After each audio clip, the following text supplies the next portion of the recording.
5 home gym essentials if you want a full gym in your garage. If I could only choose one piece of garage gym equipment, what would I choose? And I think it's got to be dumbbells. If I put squat rack as number one, you would obviously still have to purchase a barbell and plates, whereas dumbbells are dumbbells. You don't need a bench to use these. You don't need any particular amount of space. You just need a corner to shove them in. I mean, think about it. If you've got dumbbells, we've got curls. We can do shoulder press. We can do lateral raises, bent rows, front squats, RDLs, single leg RDLs.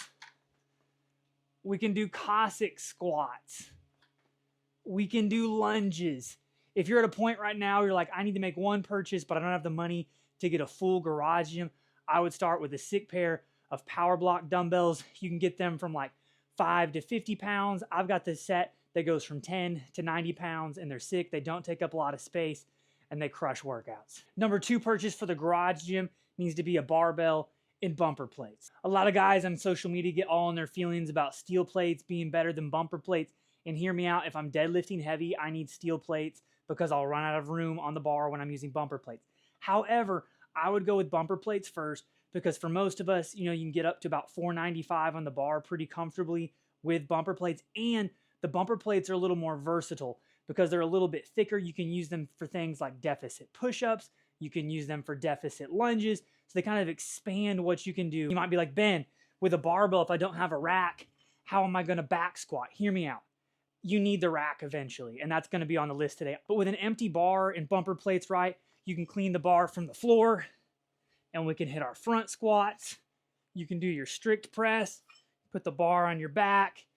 You can do good mornings, obviously, heavy deadlifts from the floor, bent rows. You can put the bar in the corner, and we can do landmine, Russian twist. Guys, all kinds of options that you can do with the barbell without a rack. You can even get on the floor and do floor press, hip thrust, back rack lunges. It's almost limitless, but we're going to get into that rack next. If you followed me or subscribed for any amount of time, you know that I'm very passionate about squats. I love the squat rack. This is where men should be spending most of our time. This is where we can pack on muscle mass and we can get strong, and dads need to be strong spiritually, mentally, and physically for our families. And guys, if you don't have a squat rack, you can't back squat. And back squat is my favorite exercise of all time. You got to do it if you want to build big quads, strong glutes, and just a great, well-rounded, athletic, explosive lower body. So when we get into the rack, that's when we can start talking about things like bench press, overhead press, most importantly, back squats. And guys, if you want to get fancy, it's been an absolute game changer for me. Get a squat rack that has a pulley system. For a long time, I've almost had a complete home gym, but I would still go to the Globo gym or the commercial gym down the street because I wanted selectorized equipment so I could do like tricep extensions, cable curls, cable side delt raises, things like that. And so now I'm finally able to do that because I got the Major Fitness Lightning F35 folding power rack, and this thing is sick. I've always had just terrible triceps, so the ability in my home workouts to get in tricep extensions. I love the kneeling lat pull down. It expands out so you can do the chest cable flies and get those pecs popping. Invest in a squat rack for your gym. If you have a big garage gym, you can do a freestanding squat rack. I went with the one that attached to the wall just because it's so stinking convenient to being able to fold it into the wall so we can still park both cars in the garage. Number 4 garage gym essential is a pull-up bar. So yes, like at one point I had a wall-mounted pull-up bar. I've had doorway pull-up bars. Just get something so you can do pull-ups. However, I would cheat and get a power rack that does a little bit of it all. Dads, you should be able to do 10 strict chest to bar pull-ups, right?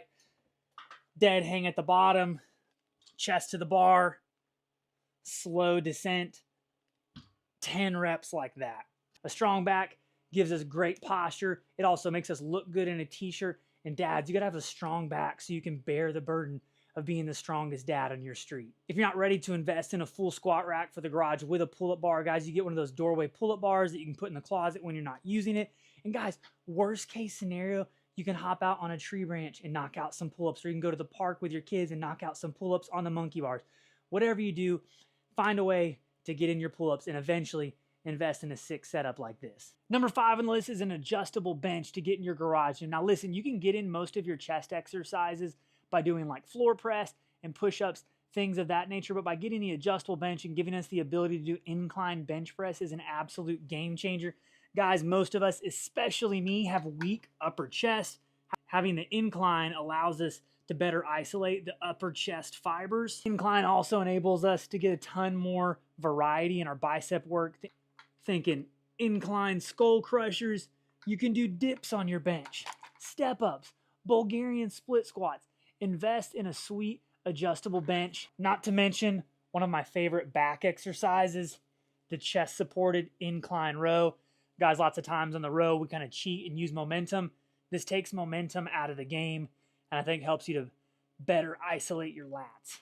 Fellas, last but not least, you need to invest in a kettlebell for your garage gym. Initially, I just got this cheap kettlebell off of Amazon, like a 35-pounder, because it's pretty versatile. I use it for clients. My wife uses it. I'll use it for higher rep stuff, but I definitely needed a higher weight kettlebell.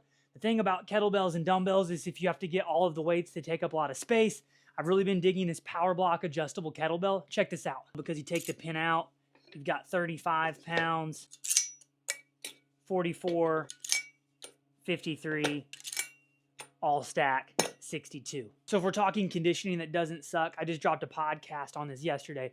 Having a kettlebell available to do swings, you can do kettlebell snatch,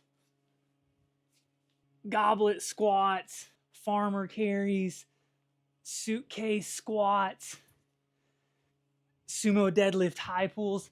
Kettlebell just gives you a ton of variety so we can get super fit. Obviously, we want to get super strong, guys, but we've got to be conditioned as well. If you're not ready to invest in an adjustable one, I would kind of get a medium weight, like 35 to 40 pounds that you can do like presses with, curls, but you can also use it for higher rep, RDLs, squats, lunges, things of that nature. Top 6 essential pieces of garage gym equipment for dads. A couple honorable mentions, guys. A plyo box.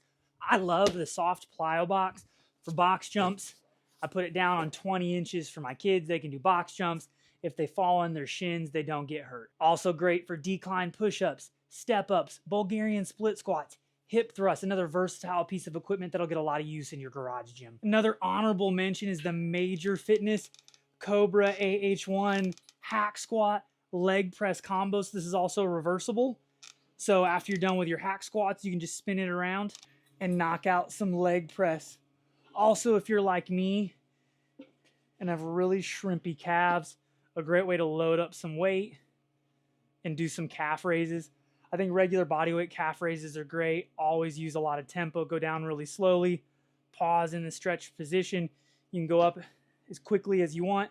Big flex at the top, but the most important thing is that slow descent and then a big stretch at the bottom. 2 more honorable mentions, maybe 3. We'll see. We got the squat wedgies, Nordic bench, guys. Epic way to train the posterior chain. We got the squat wedgies, adjustable squat wedge. Y'all, great way to take a little bit of pressure off the knees and ankles and better emphasize the quads. And last but not least, we're taking it back to the backyard. Yeah, I need a rake. Check this puppy out. This is from Nordstick, but it's just a sled I keep in my backyard to do backward sled pulls, forward sled pulls, lateral sled pulls. My kids love doing sled pulls. Great conditioning tool.